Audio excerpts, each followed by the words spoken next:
Սկզբնական տպավորությունն այն էր, որ Ալիևը եւ Փաշինյանը միասին գնացին մրցանակ ստանալու, հետո պարզվեց, որ հանդիպեցին պատվիրակություններով, այն էլ բավական ներկայացուցչական եւ ինչ որ քննարկումներ ունեցան դրանց մասին, ունենք միայն պաշտոնական տեղեկատվությունը։ Ի վերջո, ինչ կատարվեց Աբու Դաբիում։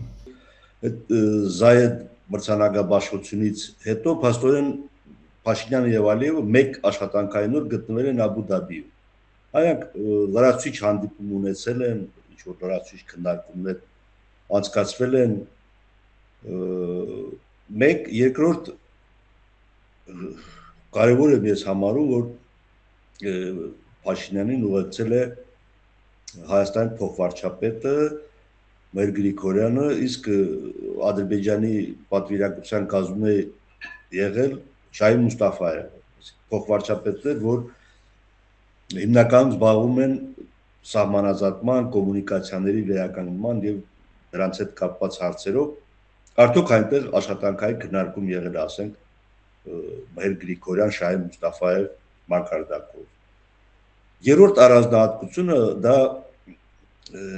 փետրվարի 5-ին Էմիրությունների նախագահի Նախայանի կողմից Հայաստանի վարչապետի ընդունելությունն է, որի ընթացքում կամ որի շրջանակներում ներդրումային տնտեսական ծրագրեր են քննարկվել։ Առայժմ պաշտոնական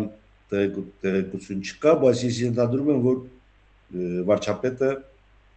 Փաշինյանը Էմիրությունների նախագահին Հայաստան հրավերի առաջարկություն արել կամ կարող էր անել